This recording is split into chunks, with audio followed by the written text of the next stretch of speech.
Bien, como el centro de esta charla y de este festival es el aprendizaje, no sé, ¿se escucha bien o no? Sí, bueno. Precisamente, y como además yo tengo una incapacidad ontológica para pensar en términos abstractos y lo pienso todo en imágenes, voy a proponer pensar el aprendizaje como un camino, que puede parecer un lugar común, pero la imagen tiene una característica que es concreta. Entonces nunca hablamos de un camino, sino que hablamos de ese camino, ¿verdad? Entonces cabe preguntarse ahí cómo es ese camino, qué materialidad tiene, qué forma tiene, o qué sugiere su forma respecto de la manera en que podemos enfrentar ese camino y atravesarlo, ¿verdad? ¿Dónde termina ese camino si es que efectivamente tiene un final, ¿cierto? El mío por lo menos todavía no, ¿verdad? Y entonces, a partir de hacerme estas preguntas respecto de qué caracteriza mi camino de aprendizaje, también, bueno, me acuerdo siempre de una persona que conoció mi señora en una investigación, que era una persona que venía del mundo del arte y pasó de hacer esculturas a hacer un doctorado en química computacional y dedicarse a hacer simulaciones computacionales complejísimas, pero siempre con la idea de comunicar a través de los materiales. Entonces, a pesar de lo extraño y inesperado de su camino, del camino de esa persona, igual había un hilo que recorría todo el camino. Y eso me hizo preguntarme a mí, bueno, ¿cuál es el hilo que recorre todo mi camino? Porque si queremos aprender de nuestro camino de aprendizaje, con lo que sea de sabiduría que hayamos acumulado hasta este punto, tendríamos que recorrerlo de vuelta, ¿verdad? Y para recorrer de vuelta los caminos, como nos han enseñado los laberintos, viene bastante bien el hilo, ¿verdad? Entonces, ¿cuál es el hilo que conecta nuestro camino, ¿cierto? Entonces, mi camino quizás no es tan raro como el de esta persona de la que yo escuché, pero sí transité de la edición cinematográfica al mundo de la educación y al mundo de la tecnología, entonces explorando intersecciones entre pedagogía, tecnología y lenguaje audiovisual, ¿cierto? Entonces, si bien ese tránsito no es tan extraño, igual es un tránsito, pero aún así yo me sigo considerando siempre, ante todo, como un editor audiovisual. ¿Y por qué me sigo considerando ante todo como un editor audiovisual? Solo uno que se mudó del cine al mundo de la educación. Pero ¿por qué me sigo considerando tal siendo que yo no edito profesionalmente hace años?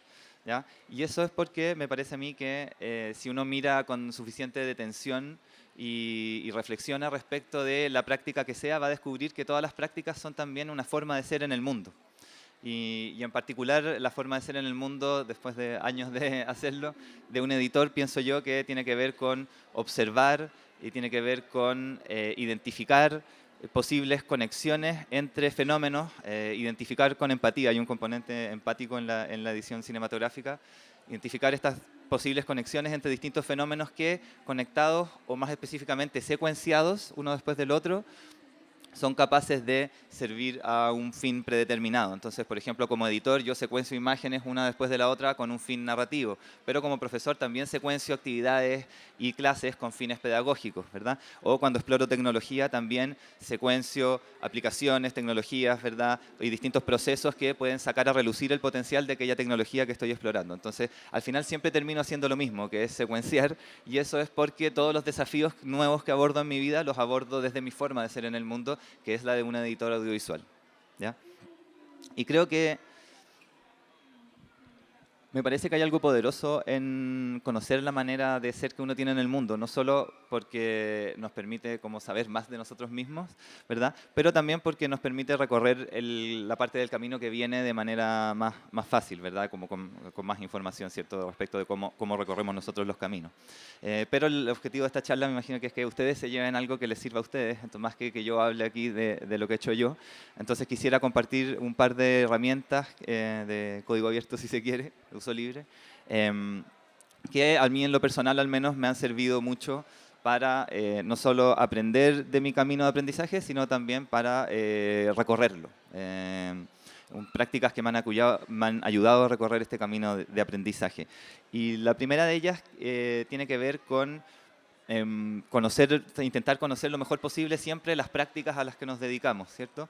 Y en ese sentido tiene que ver con mantener siempre un espíritu de la pregunta constante, la pregunta metódica y la pregunta explícita, es decir, no solo como divagar así, no llegar un poco a nada, sino que decir, me voy a preguntar sobre este tema que acabo de hacer. Entonces, en lo concreto, abordo un nuevo desafío en mi quehacer y me pregunto, ¿qué caracteriza ese desafío que yo acabo de resolver? ¿Qué lo define? ¿Qué hice para resolverlo? ¿por qué hice eso? ¿Verdad? ¿Y qué pasó? ¿Cuál fue el resultado de lo que hice? ¿Ya? Y entonces, a partir de eso, sobre todo, ¿qué aprendí a partir de esa experiencia, tanto sobre mi quehacer en específico y de ese tipo de desafío que acabo de enfrentar, pero también sobre mi práctica en general? ¿Ya? Y me parece que esa reflexión como concreta respecto de los procesos que realizamos, ¿verdad? Es sumamente útil no solo para conocernos un poco mejor y también para conocer mejor nuestras prácticas y poder abordar desafíos futuros de manera más sencilla, porque ya los hemos abordado antes, o desafíos similares, ¿verdad? Sino que también nos sirve para reconocer nuestras propias formas de aprender. Y reconocer nuestra forma propia de aprender también es una manera de darle espacio a adaptarla, ir modificándola y en el fondo ir mejorando nuestra manera de aprender, ¿verdad? Como iterándola como una inteligencia artificial, ahora que está de moda. Y bueno, fue a partir de hacerme estas preguntas pero que llegué al concepto central que quiero presentar hoy día. Pero lo cierto es que la semilla de ese concepto ya se había instalado mucho antes en mi cabeza cuando hice mi primer curso de de comunicación audiovisual. Era un curso de edición y yo le pedí a los estudiantes y a las estudiantes de ese curso que, junto con las tareas técnicas, que eran súper técnicas, no había que narrar nada, que escribieran cosas, que escribieran reflexiones escritas, digamos, que dieran cuenta de las actividades que estaban haciendo y que habían aprendido y tal. Y no me fue muy bien, leía las reflexiones y encontraba que había poca profundidad en general e incluso a veces poca claridad para transmitir las ideas. Y yo dije, chuta, estamos mal aquí con la capacidad reflexiva. Pero me había equivocado profundamente porque después al final del curso, cuando llegó el momento en que los estudiantes entregaban un video donde ya tenían que comunicar una idea, más específica, ¿verdad? Ahí apareció toda esa capacidad reflexiva, toda esa profundidad, toda esa complejidad que no había visto yo en el texto. Entonces, además de sentirme muy mal por haber pensado lo que había pensado y felicitar a mis estudiantes ese día del examen, sobre todo aprendí que nunca había sido un tema de capacidad, sino que era más bien un tema de lenguaje. Y es porque este grupo en el fondo era capaz de articular ideas complejas más en el lenguaje audiovisual que en el lenguaje del texto, lo que debería haber sido obvio para mí porque era una carrera de comunicación audiovisual. En fin, entonces, a partir de esta experiencia con estos estudiantes y de considerar esta importancia como relevancia del lenguaje, pero también a partir de hacerme las preguntas que comentábamos antes sobre editar, sobre ser profesor, sobre cómo aprenden mis estudiantes, sobre cómo aprendo yo mismo y por supuesto también a partir de interactuar con distintas personas y sus distintas sabidurías, es que desarrollé el concepto que quiero presentar hoy día y que tiene que ver con una manera específica de pensar y de aprender, que al menos a mí me ha servido mucho en mi propio camino de aprendizaje y que quizás les podría servir a ustedes. Y este concepto que desarrollé en mi tesis doctoral se llama video pensar como investigación. ¿Y en qué consiste? A grosso modo consiste básicamente en considerar el lenguaje audiovisual en considerar el proceso de edición audiovisual como un proceso de investigación y de reflexión, ¿ya? Pero para entender eso hay que entender también primero en que el lenguaje audiovisual ofrece una serie de características que son fundamentales y que lo hacen muy idóneo para el desarrollo de ideas complejas, ¿ya? La primera de esas capacidades o de esas características tiene que ver con el hecho de que el lenguaje audiovisual opera con la misma lógica del texto escrito. Es decir, si en el texto escrito secuenciamos pequeñas unidades, ¿verdad? Palabras, frases, ¿verdad? Para construir ideas más complejas, en el audiovisual sucede exactamente lo mismo. Vamos a secuenciar pequeñas unidades como imágenes sueltas, ¿verdad? O escenas, en caso de una película, por ejemplo, para construir ideas y narraciones que son más complejas. Es decir, a partir de la acumulación de unidades. O sea, en el texto escrito vamos acumulando palabras y construyendo ideas más complejas. En el texto audiovisual, de alguna manera, acumulamos imágenes y se va complejizando aquello que podemos decir. Y las imágenes también se resignifican las unas a las anteriores, igual que en el texto el final se lee a la luz de todo el resto de la novela o la conclusión de la investigación se lee a la luz del resto de lo que se ha dicho, ¿cierto? Entonces, el lenguaje audiovisual opera con esa misma lógica. Y yo me hago ahí la pregunta, ¿qué pasa entonces si ponemos este lenguaje al servicio de un proceso de aprendizaje? Porque es un lenguaje cuya lógica ya dominamos por medio de nuestro dominio del texto escrito. Y ahí aparece la segunda característica del lenguaje audiovisual, que a mi juicio es fundamental para hacerlo funcionar como proceso de aprendizaje, que tiene que ver con el hecho de que las unidades mínimas del lenguaje audiovisual contienen muchas más capas de información que las unidades mínimas del texto escrito. Es decir, una unidad en el texto audiovisual tiene como múltiples capas concretas que tienen que ver con las características concretas de la imagen y que pueden ser secuenciadas todas esas características con un fin predeterminado, como con esta misma lógica que estábamos hablando recién. Entonces, por ejemplo, si yo tuviera la frase Juanito le pasó la pelota a Juanita, que tiene pocas unidades, ¿verdad? Esa frase entrega solo una información, ¿cierto? ¿Quién le pasó la pelota a quién? No sabemos nada más. Una frase audiovisual con igualmente pocas unidades, que serían dos imágenes, por ejemplo, igual que el sujeto y predicado de esa frase, una imagen del niño que tira la pelota y una de la niña que la recibe, no solo comunica la información sobre quién le pasa la pelota a quién, sino que además comunica toda otra serie de ideas por medio, por ejemplo, de la actuación, porque cómo le tira la pelota a Juanito o Juanita, por medio de la vestimenta, porque de dónde son estos niños, ¿verdad? Por medio de la iluminación, por medio del sonido, porque no es lo mismo que suene una fiesta o que suene una balacera mientras están jugando a la pelota, ¿verdad? Comunica cosas distintas. Entonces, esta característica que podríamos llamar como multicapa de la imagen le permite al lenguaje audiovisual ser más sintético y comunicar muchas cosas con menos unidades. Entonces, eso es como una primera capacidad del lenguaje o característica del lenguaje audiovisual que lo hace muy particularmente idóneo para la reflexión como más compleja, ¿verdad? Pero ¿qué pasaría si al usar el lenguaje del video para pensar queremos hacer referencia o queremos reflexionar sobre un contenido específico?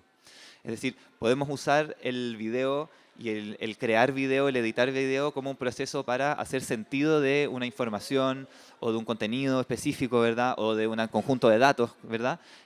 ¿Podremos hacer eso? Y aquí el video pensar se nutre de la corriente de la integración artística, que es una corriente que propone el uso de los lenguajes del arte como formas de investigación y de reflexión. Y entonces, inspirado en el trabajo de la educadora Julia Marshall, el video pensar propone que el lenguaje del video es particularmente idóneo para conectar distintas formas de aprendizaje en una misma secuencia lógica donde se van a articular los unos con los otros con una finalidad común. Y tiene que ver esto con la tercera característica del lenguaje audiovisual, que es su naturaleza multimedia.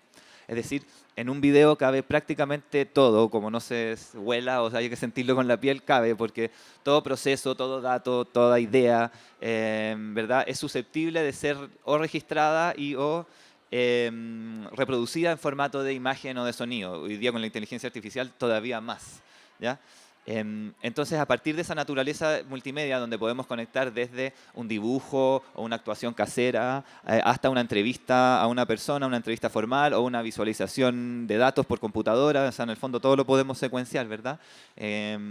Eso nos permite, en ese sentido, hacer coexistir diversas maneras de aprendizaje con un mismo fin. Y eso no solo nos permite, como a nosotros, ampliar nuestro repertorio de formas de aprender y de pensar, sino que también nos provee como de un terreno común donde podemos conectar con otras personas que aprenden de otras maneras y que piensan de otras maneras.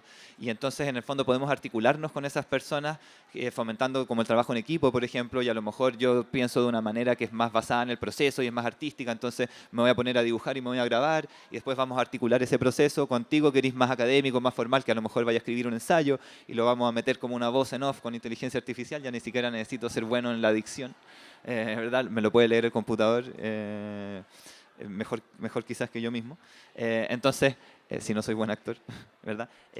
Entonces, eso nos permite como trabajar en equipo también, como con un terreno en común que es mucho más fértil en ese sentido, yo creo, que el texto escrito, ¿verdad? Porque nos permite estas múltiples maneras de aprender, pero también genera, creo yo, como un poco de empatía por la forma del otro de aprender, porque quizás en otro tipo de procesos me es difícil conectar que alguien aprende distinto que yo, pero a la hora de que estamos todos creando una misma obra y que vamos haciendo sentido los unos de los otros, también como que facilita un poco un trabajo más empático, ¿ya? Y la edición misma tiene que ver con saber escuchar el material y qué es lo que quiere decir y lo que puede decir. Entonces ahí hay otra capita como de empatía que se le agrega al proceso. Entonces, me parece que en ese sentido el lenguaje del video se vuelve muy poderoso, no solo para pensar ideas complejas, sino que de muchas distintas maneras, ¿verdad? Y en articulación con muchas otras personas que pueden pensar de muchas distintas maneras.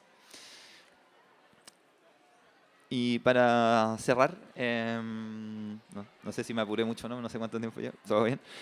Para cerrar quisiera abordar como cortito la relación entre este concepto y el momento actual en el que estamos, porque ¿por qué hablar de esto ahora, verdad? El video ya lleva un ratito existiendo, si bien las herramientas se han democratizado mucho para grabar, para editar, ya hay cosas en los teléfonos y tal, no necesitamos ni siquiera computadores. Creo que la inclusión hoy día de la inteligencia artificial generativa y la capacidad de generar imagen a través de simplemente pensarla, ¿verdad? Más allá de que hoy día todavía esto está mejorando y todo, pero la tecnología una vez que nace crece, así que como no la mate nadie, va a crecer.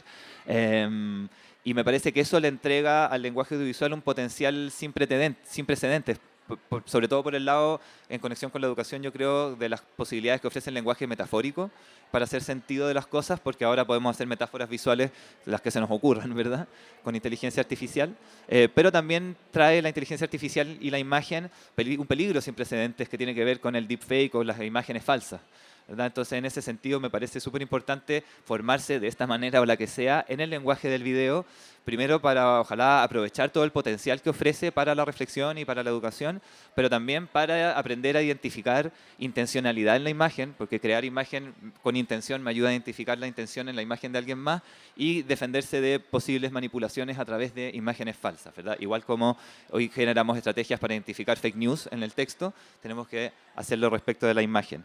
Y una especulación final también, creo yo, que la integración de la inteligencia artificial generativa y la realidad aumentada es posible que haga del habla misma un fenómeno crecientemente multimedial. O sea, si yo puedo hablar y hacer promptear en mis anteojos imágenes, y para todos ustedes, ¿verdad?, ni siquiera necesito el proyector, ¿verdad? Podríamos tener los caminitos ahí donde queramos. Entonces, o podría yo hablarles de, no sé, una escena de una película que vi y la vemos todos, ¿verdad? Entonces, formarse en el lenguaje de la imagen secuenciada y de los medios secuenciados me parece que puede ser importante de cara al futuro. Así que esa es un poco la herramienta que quería compartir con ustedes y que a mí me ha servido a recorrer mi camino de aprendizaje. Muchas gracias. Muchas gracias, Álvaro, ahí por compartirnos las conexiones entre lo audiovisual